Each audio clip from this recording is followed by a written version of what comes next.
Taxi. ಗೋವಾದ ಆ ಐಷಾರಾಮಿ ರೆಸಾರ್ಟ್ ಮುಂದೆ ಬಂದು ನಿಂತಾಗ ಹೊರಗೆ ಭೀಕರವಾಗಿ ಮಳೆ ಸುರಿಯುತ್ತಿತ್ತು. ಗಾಳಿ ಮತ್ತು ಮಳೆಯ ಆರ್ಭಟಕ್ಕೆ ರೆಸಾರ್ಟ್ನ ದೊಡ್ಡ ದೊಡ್ಡ ಮರಗಳು ತೂಗಾಡುತ್ತಿದ್ದವು. ಅಭಯ್ ಮತ್ತು ಮಿಲನ ಇಬ್ಬರು ಲಗೇಜ್ ಹಿಡಿದುಕೊಂಡು ರಿಸೆಪ್ಷನ್ ಕೌಂಟರ್ ಬಳಿ ಬಂದರು. ಅಭಯ್ ತನ್ನ ಕ್ರೆಡಿಟ್ ಕಾರ್ಡ್ ನೀಡಿ ವರ್ಮಾ ಕಂಪನಿಯ ಹೆಸರಿನಲ್ಲಿ 2 ರೂಮ್ ಬುಕಿಂಗ್ ಪ್ರೊಸೆಸ್ ಮಾಡಿ ಎಂದನು. ಆದರೆ ಕಂಪ್ಯೂಟರ್ ನೋಡಿದ ರಿಸೆಪ್ಷನಿಸ್ಟ್ ಮುಖದಲ್ಲಿ ಆತಂಕವಾಗಿತ್ತು. ಐ ಆಮ್ ಸಾರಿ ಸರ್, ಗೋವಾದಲ್ಲಿ ಸಡನ್ ಆಗಿ ವೆದರ್ ತುಂಬಾ ಖರಾಬ್ ಆಗಿರೋದ್ರಿಂದ ಬೇರೆ ಕಡೆ ಫ್ಲೈಟ್ಸ್ ಮತ್ತು ಟೂರಿಸ್ಟ್ ಎಲ್ಲ ಇಲ್ಲೇ ಸ್ಟೇ ಆಗಿದ್ದಾರೆ. ತುಂಬಾ ಮಳೆ ಇರೋ ಕಾರಣ ನಮ್ಮ ರೆಸಾರ್ಟ್ನಲ್ಲಿ ಎಲ್ಲ ರೂಮ್ಸ್ ಬುಕ್ ಆಗಿವೆ. ಈಗ ಲಭ್ಯ ಇರೋದು ಕೇವಲ ಒಂದೇ ಒಂದು ರೂಮ್ ಮಾತ್ರ ಸರ್ ಎಂದಳು. ರಿಸೆಪ್ಷನಿಸ್ಟ್ ಬಾಯಿನಿಂದ ಒಂದೇ ರೂಮ್ ಅನ್ನೋ ಮಾತು ಕೇಳಿದ್ದೆ ತಡ ಮಿಲನ ಒಮ್ಮೆಗೆ ಶಾಕ್ ಆಗಿ ತನ್ನ ದಪ್ಪ ದಪ್ಪ ಕಣ್ಣುಗಳನ್ನು ಬಿಟ್ಟು ಅಭಯ್ ಕಡೆ ನೋಡಿದಳು. ಅವಳ ಕಣ್ಣುಗಳೇ ಗಾಬರಿ ಎದ್ದು ಕಾಣುತ್ತಿತ್ತು. ಇಬ್ಬರು ಒಂದೇ ರೂಮ್ನಲ್ಲಿ ಇರುವುದಾ? ಅದು ಹೊರ ರಾಜ್ಯದಲ್ಲಿ. ಅವಳಿಗೆ ತಲೆ ಸುತ್ತು ಬಂದಂತಾಯ್ತು.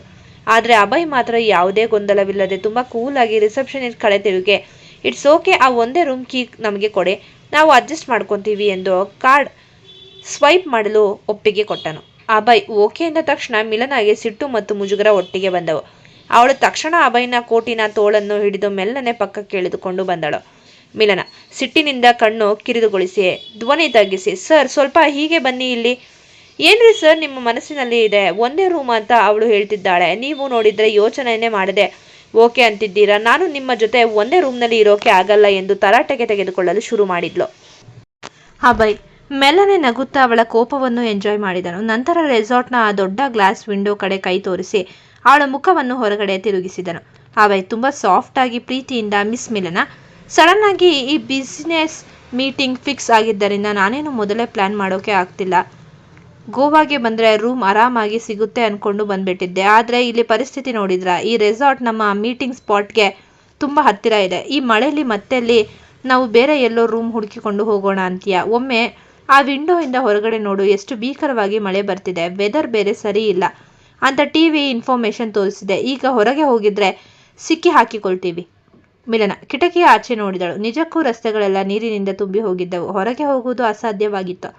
ಮಿಲನ ಮುಖ ತಿರುಗಿಸಿಕೊಂಡು ಮುದ್ದಾಗಿ ಗೊಣಗುತ್ತಾ, ಆದರೂ ಒಂದೇ ರೂಮ್ ಅಂದರೆ ಹೆಂಗೆ ಸರ್? ನನಗೆ ಮುಜುಗರ ಆಗುತ್ತೆ. ಅಭಯ್ ನಿಧಾನವಾಗಿ ಅವಳ ಇನ್ನೂ ಹತ್ತಿರ ಬಂದು ಯಾರೂ ಗಮನಿಸಿದಂತೆ ಅವಳ ಕಿವಿಯ ಸನಿಹಕ್ಕೆ ಮುಖ ತಂದನು.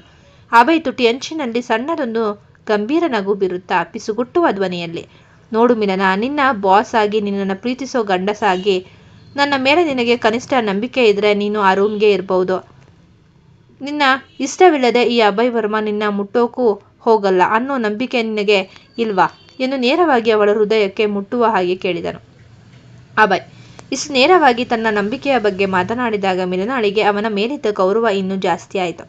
ಅವಳ ಮನಸ್ಸಿನಲ್ಲಿದ್ದ ಎಲ್ಲ ಆತಂಕಗಳು ಮಾಯವಾದವು. ಅವಳು ನಾಚಿಕೆಯಿಂದ ಮುಖ ತಗ್ಗಿಸಿ ಸದ್ದಿಲ್ಲದೆ ಅಲ್ಲೇ ತಲೆಯಲ್ಲಾಡಿಸಿ ಒಪ್ಪಿಗೆ ಕೊಟ್ಟಳು.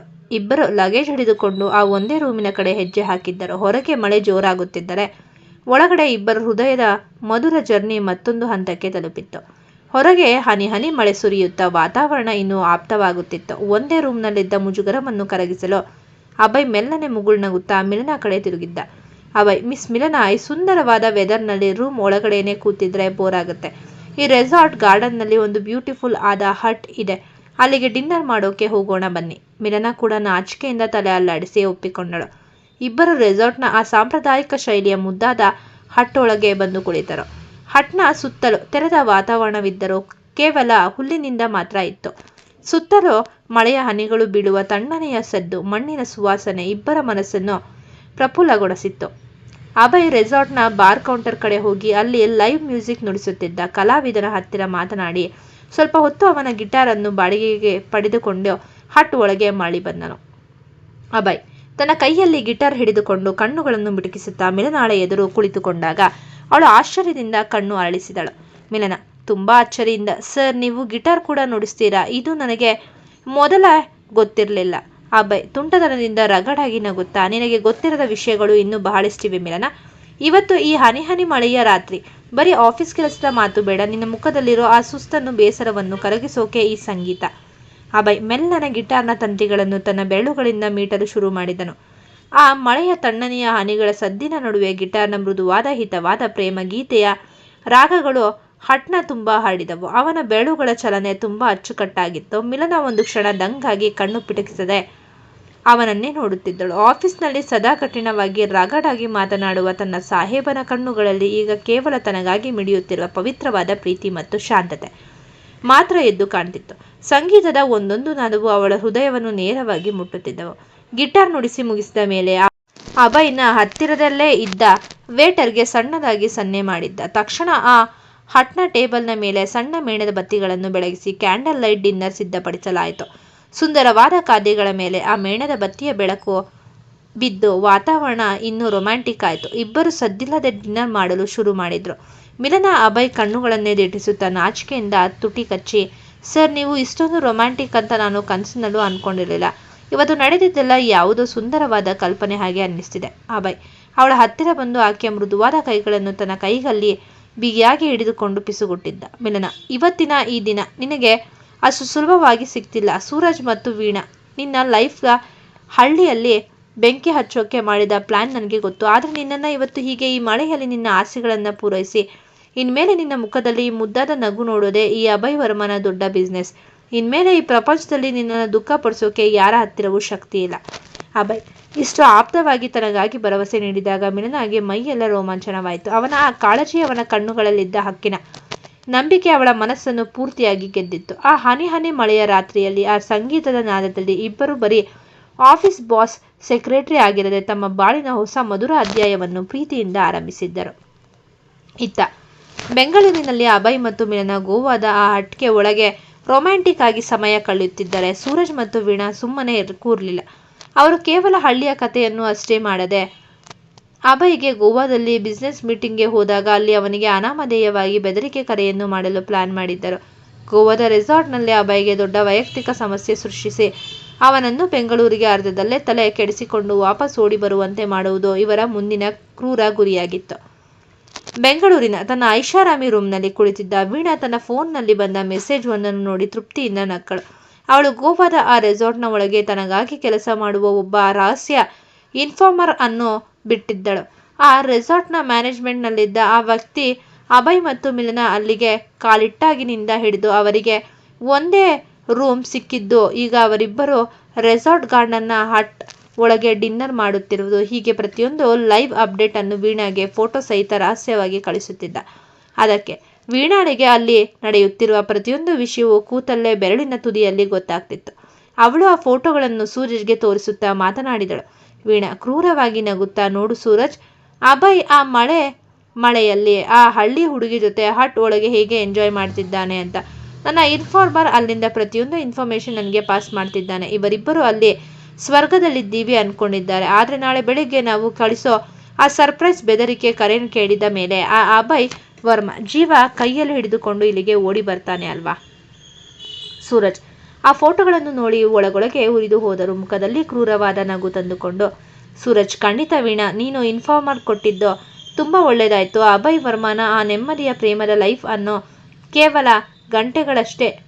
ನಾಳೆ ಬೆಳಿಗ್ಗೆ ಅನಾಮಧೇಯ ಬೆದರಿಕೆ ಕರೆ ಅವನ ಫೋನ್ಗೆ ಹೋಗುತ್ತಿದ್ದಂತೆ ಅವನಿಗೆ ಇಲ್ಲಿ ತನ್ನ ಬಿಸ್ನೆಸ್ಗೂ ಕಂಟಕ ಬಂದಿದೆ, ಜೊತೆಗೆ ಗೋವಾದಲ್ಲೂ ತನಗೆ ರಕ್ಷಣೆ ಇಲ್ಲ ಅನ್ನೋ ಭಯ ಶುರುವಾಗುತ್ತೆ. ಆಗ ಮಿಲನಾಳನ್ನು ಕರ್ಕೊಂಡು ತಲೆ ಕೆಡಿಸಿಕೊಂಡು ಬೆಂಗಳೂರಿಗೆ ಓಡಿ ಬರಲೇಬೇಕು ಎಂದು ಫೋನ್ನಲ್ಲಿ ತನ್ನ ಮುಂದಿನ ದಾಳವನ್ನು ಉಳಿಸಲು ಸಜ್ಜಾಗುತ್ತಿದ್ದ. ಈತ ಗೋವಾದ ಆ ಮುದ್ದಾದ ಹಟ್ ಒಳಗೆ ತಮಗೆ ತಿಳಿಯದಂತೆ ತಮ್ಮ ಸುತ್ತಲೂ ಶತ್ರುಗಳ ಜಾಲ ಹೆಣೆಯುತ್ತಿರುವುದರ ಅರಿವಿಲ್ಲದೆಯೇ ಅಭಯ್ ಮತ್ತು ಮಿಲನ ಡಿನ್ನರ್ ಮುಗಿಸಿದರು. ತಣ್ಣನೆಯ ಗಾಳಿ ಬೀಸುತ್ತಿದ್ದರಿಂದ ಮಿಲನ ಸಣ್ಣದಾಗಿ ನಡುಗುತ್ತಿದ್ದಳು. ಅಭಯ್ ಇದನ್ನು ಗಮನಿಸಿ ತಕ್ಷಣ ತನ್ನ ಬ್ಲ್ಯಾಕ್ ಕೋಟನ್ನು ಬಿಚ್ಚಿ ತುಂಬಾ ಪ್ರೀತಿಯಿಂದ ಅವಳ ಹೆಗಲ ಮೇಲೆ ಹೊದಿಸಿದನು. ಅವನ ಕೋಟಿನಲ್ಲಿದ್ದ ಆ ಬಿಸಿ ಮತ್ತು ಸುವಾಸನೆ ಮಿಲನಾಳ ಮನಸ್ಸನ್ನು ಇನ್ನೂ ಆಪ್ತವಾಗಿಸಿತ್ತು. ಅಭಯ್ ಅವಳ ಕಣ್ಣುಗಳನ್ನೇ ಪ್ರೀತಿಯಿಂದ ನೋಡುತ್ತಾ, ಈ ಮಳೆ ಮತ್ತು ಈ ಸಂಗೀತ ನಮಗೆ ಯಾವತ್ತೂ ಮರೆತು ಹೋಗಬಾರ್ದು ಮಿಲನ. ಬೆಂಗಳೂರಿಗೆ ವಾಪಸ್ ಹೋದ್ಮೇಲೆ ನಿನ್ನ ಲೈಫ್ ಇನ್ನೂ ತುಂಬ ಬ್ಯೂಟಿಫುಲ್ ಆಗಿರುತ್ತೆ, ಇದು ನನ್ನ ಪ್ರಾಮಿಸ್. ಮಿಲನ ಅವನ ಕೋಟನ್ನು ಬಿಗಿಯಾಗಿ ಹಿಡಿದುಕೊಂಡು, ನಿಮ್ಮ ಜೊತೆ ಇದ್ದರೆ ನನಗೆ ಯಾವ ಭಯನೂ ಇಲ್ಲ ಸರ್ ಎಂದು ಮೊದಲ ಬಾರಿಗೆ ತನ್ನ ಹೃದಯದ ಮಾತನ್ನು ಆಡಿದ್ದಳು. ಇಬ್ಬರು ಆ ಹಟ್ನಿಂದ ಎದ್ದು ಕೈ ಹಿಡಿದುಕೊಂಡು ಮರಳಿ ರೂಮಿನ ಕಡೆಗೆ ಹೆಜ್ಜೆ ಹಾಕಿದ್ದರು. ಆದರೆ ಆ ಮಧುರ ರಾತ್ರಿಯ ನಂತರ ಕಾದಿದ್ದ ಬೆಳಗಿನ ಜಾವ ಇವರಿಬ್ಬರಿಗೂ ದೊಡ್ಡ ಪರೀಕ್ಷೆಯಾಗಲಿತ್ತು. ಬೆಂಗಳೂರಿನ ವರ್ಮಾ ಬಂಗಲೆಯಲ್ಲಿ ರಾತ್ರಿಯ ಸಮಯ ಡೈನಿಂಗ್ ಟೇಬಲ್ ಮೇಲೆ ತರಹೇವೇರಿ ಅಡುಗೆ ಬಡಿಸಲಾಗಿತ್ತು. ಗೋಪಾಲ್ ವರ್ಮಾ ಮತ್ತು ವನಜಾಕ್ಷಿ ಇಬ್ಬರು ಊಟ ಮಾಡಲು ಕುಳಿತಿದ್ದರು. ಸೂರಜ್ ಬಂದು ವಿಷ ಉಗುಳಿ ಹೋದಾಗಿನಿಂದ ವನಜಾಕ್ಷಿಯವರ ಮನಸ್ಸಿನಲ್ಲಿ ಒಂದು ದೊಡ್ಡ ಗೊಂದಲ ಮೂಡಿತ್ತು. ಅವರು ಊಟದ ತಟ್ಟೆಯಲ್ಲಿ ಕೈ ಇಟ್ಟಿದ್ದರು. ಅವರ ಯೋಚನೆ ಮಾತ್ರ ಮಿಲನ ಮತ್ತು ಅಭಯ್ ಸುತ್ತಲೇ ಇತ್ತು. ಕೊನೆಗೆ ತಡೆಯಲಾರದೆ ವನಜಾಕ್ಷಿ ಅವರು ನೀರು ಕುಡಿದು ತನ್ನ ಗಂಡ ಗೋಪಾಲ್ ವರ್ಮಾ ಅವರ ಮುಖವನ್ನು ದಿಟ್ಟಿಸಿ ನೋಡುತ್ತಾ ಮಾತನಾಡಲು ಶುರು ಮಾಡಿದ್ರು.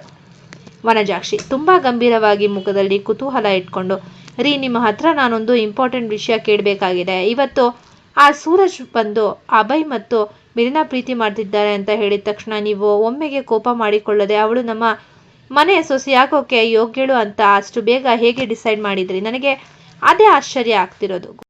ಗೋಪಾಲ್ ವರ್ಮಾ ಊಟ ಮಾಡುವುದನ್ನು ನಿಲ್ಲಿಸಿ ಹೆಂಡತಿಯ ಕಡೆ ಗಂಭೀರವಾಗಿ ನೋಡಿದ್ರು. ಆದರೆ ಏನೂ ಮಾತನಾಡಿಲ್ಲ. ವನಜಾಕ್ಷಿ ಮತ್ತಷ್ಟು ಹತ್ತಿರ ಬಂದು ನೋಡಿ, ಇಷ್ಟು ವರ್ಷದ ಇತಿಹಾಸದಲ್ಲಿ ನಮ್ಮ ಆಫೀಸ್ನ ಯಾವೊಬ್ಬ ಎಂಪ್ಲಾಯಿಗೂ ನಮ್ಮ ಬಂಗಲೆಯ ಪಕ್ಕದಲ್ಲಿರೋ ಈ ಗೆಸ್ಟ್ ಹೌಸ್ನಲ್ಲಿ ಉಳಿದುಕೊಳ್ಳೋಕೆ ನೀವು ಜಾಗ ಕೊಟ್ಟಿಲ್ಲ. ಯಾರಿಗಾದರೂ ಹೆಲ್ಪ್ ಮಾಡಬೇಕಾದ್ರೂ ಹೊರಗಡೆ ಹಣ ಕೊಡ್ತಿದ್ರಿ ಅಷ್ಟೇ. ಆದರೆ ಮಿಲನ ವಿಷಯದಲ್ಲಿ ಮಾತ್ರ ಅವಳು ಬೆಂಗಳೂರಿಗೆ ಬಂದ ಮೊದಲ ದಿನವೇ ಅವಳನ್ನು ಕರೆದುಕೊಂಡು ಬಂದು ನಮ್ಮದೇ ಗೆಸ್ಟ್ ಹೌಸ್ನಲ್ಲಿ ಇರಿಸಿದ್ರೆ. ಇವತ್ತು ಸೂರಜ್ ಅವಳ ಕ್ಯಾರೆಕ್ಟರ್ ಬಗ್ಗೆ ಆಡಿಕೊಂಡು ನೀವು ಅವಳ ಪರವಾಗಿಯೇ ನಿಂತ್ರಿ. ಮಿಲನಾಳನ್ನು ಕಂಡರೆ ನಿಮಗೆ ಯಾಕೆ ಇಷ್ಟೊಂದು ಸಾಫ್ಟ್ ಕಾರ್ನರ್? ಯಾಕೆ ಈ ಮೌನ? ನಿಮ್ಮ ಮತ್ತು ಮಿಲನ ಕುಟುಂಬದ ನಡುವೆ ನನಗೆ ಗೊತ್ತಿಲ್ಲದ ಏನಾದರೂ ಹಳೆ ರಹಸ್ಯ ಇದೆಯಾ? ಪ್ಲೀಸ್ ಸತ್ಯ ಹೇಳಿ. ವನಜಾಕ್ಷಿ ಇಷ್ಟು ನೇರವಾಗಿ ಪ್ರಶ್ನೆ ಕೇಳಿದಾಗ ಗೋಪಾಲ್ ವರ್ಮಾ ಅವರ ಕಣ್ಣುಗಳು ಹಳೆ ನೆನಪುಗಳಿಗೆ ಜಾರಿದವು. ಅವರು ದೀರ್ಘವಾಗಿ ನಿಟ್ಟುಸಿರು ಬಿಟ್ಟು ಕೈ ತೊಳೆದುಕೊಂಡು ಬಂದು ಸೋಫಾದ ಮೇಲೆ ಕುಳಿತುಕೊಂಡರು. ವನಜಾಕ್ಷಿ ಕೂಡ ಅವರ ಪಕ್ಕದಲ್ಲೇ ಬಂದು ಕುಳಿತರು. ಇದ್ದ ಗೋವಾದ ರೆಸಾರ್ಟ್ನ ರೂಮ್ನಲ್ಲಿ ಬೆಳಗಿನ ಜಾವ 5 ಗಂಟೆ. ಅಭಯ್ ಮತ್ತು ಮಿಲನ ಇಬ್ಬರು ನಿನ್ನೆಯ ಆ ಮಧುರ ರಾತ್ರಿಯ ನಂತರ ಗಾಢವಾದ ನಿದ್ರೆಯಲ್ಲಿದ್ದರು. ಸೂರಜ್ ಮತ್ತು ವೀಣಾ ಬಿಟ್ಟಿದ್ದ ಇನ್ಫಾರ್ಮರ್ ಕೊಟ್ಟ ಮಾಹಿತಿಯಂತೆ ಸರಿಯಾಗಿ 5 ಗಂಟೆಗೆ ಅಭಯ್ನ ಪರ್ಸನಲ್ ಫೋನ್ಗೆ ಒಂದು ಅನಾಮಧೇಯ ಇಂಟರ್ನ್ಯಾಷನಲ್ ನಂಬರ್ನಿಂದ ಕರೆ ಬಂದಿತ್ತು. ಆ ಜೋರಾದ ರಿಂಗಿಂಗ್ ಸದ್ದಿಗೆ ಅಭಯ್ ಒಮ್ಮೆಗೆ ಎಚ್ಚರಗೊಂಡು ಫೋನ್ ರಿಸೀವ್ ಮಾಡಿದನು. ಅಭಯ್ ನಿದ್ರೆಯ ಕಂಠದಲ್ಲಿ ಖಡಕ್ ಆಗಿ, ಹಲೋ ಸರ್. ಫೋನ್ನ ಇನ್ನೊಂದು ಬದಿಯಿಂದ ಸೂರಜ್ ತನ್ನ ಧ್ವನಿಯನ್ನು ಬದಲಾಯಿಸಿ ಸಾಫ್ಟ್ವೇರ್ ಬಳಸಿ ಬೇರೆ ರಗಡ್ ವಾಯ್ಸ್ನಲ್ಲಿ ಮಾತನಾಡಲು ಶುರು ಮಾಡಿದನು. ಸೂರಜ್ ಬೇರೆ ಧ್ವನಿಯಲ್ಲಿ, ಹಲೋ ಅಭಯ್ ವರ್ಮಾ, ಗೋವಾದಲ್ಲಿ ಆ ಹಳ್ಳಿ ಹುಡುಗಿ ಜೊತೆ ಹಟ್ ಒಳಗೆ ರೊಮ್ಯಾಂಟಿಕ್ ಆಗಿ ಟೈಮ್ ಕಳೆಯೋಕೆ ತುಂಬಾ ಚೆನ್ನಾಗಿದೆ ಅಲ್ವಾ? ನೀನು ಅಲ್ಲಿ ಪ್ರೀತಿಯ ಸ್ವರ್ಗದಲ್ಲಿದ್ದೀಯಾ? ಆದರೆ ನಿನ್ನ ಬೆಂಗಳೂರಿನ ಸಾಮ್ರಾಜ್ಯಕ್ಕೆ ಈಗ ಕೌಂಟ್ ಡೌನ್ ಶುರುವಾಗಿದೆ. ನೀನು ಇನ್ನು 24 ಗಂಟೆಯ ಒಳಗೆ ಬೆಂಗಳೂರಿಗೆ ವಾಪಸ್ ಬರದಿದ್ದರೆ ನಿನ್ನ ಆಫೀಸ್ನ ಎಲ್ಲ ಸೀಕ್ರೆಟ್ಸ್ ಲೀಕ್ ಆಗುತ್ತೆ. ಜೊತೆಗೆ ನಿನ್ನ ಜೊತೆ ಇರೋ ಆ ಮಿಲನಾಳ ಪ್ರಾಣಕ್ಕೂ ತೊಂದರೆ ಆಗುತ್ತೆ, ಹುಷಾರ್ ಎಂದು ಬೆದರಿಕೆ ಹಾಕಿ ತಕ್ಷಣ ಫೋನ್ ಕಟ್ ಮಾಡಿದನು. ಅಭಯ್ ಆ ಬೆದರಿಕೆ ಕರೆಗೆ ಕೇಳಿ ಒಮ್ಮೆಗೆ ಬೆಡ್ನಿಂದ ಎದ್ದು ನಿಂತುಕೊಂಡನು. ಅವನ ಕಣ್ಣುಗಳಲ್ಲಿ ಸಿಟ್ಟು ಮತ್ತು ಆತಂಕ ಒಟ್ಟಿಗೆ ಮೂಡಿದವು. ಶತ್ರುಗಳು ತಾನು ಗೋವಾದಲ್ಲಿ ಇರುವುದನ್ನು ಟ್ರ್ಯಾಕ್ ಮಾಡಿದ್ದಾರೆ ಮತ್ತು ಮಿಲನಾಳರ ಹೆಸರನ್ನು ಬಳಸಿದ್ದಾರೆ ಎಂದರೆ ಇದು ಸಣ್ಣ ಮ್ಯಾಟರ್ ಅಲ್ಲ ಎಂಬುದು ಅವನಿಗೆ ಅರ್ಥವಾಗಿತ್ತು. ಈ ಕತೆ ನಿಮಗೆ ಇಷ್ಟವಾಗಿದ್ದಲ್ಲಿ ಕಥೆಯನ್ನು ವೀಕ್ಷಿಸಿದ ನಂತರ ದಯಮಾಡಿ ನಮ್ಮ ಚಾನೆಲ್ಗೆ ಶೇರ್ ಮಾಡಿ, ಪ್ರೋತ್ಸಾಹಿಸಿ ಮತ್ತು ಸಬ್ಸ್ಕ್ರೈಬ್ ಮಾಡಿ. ಧನ್ಯವಾದಗಳು.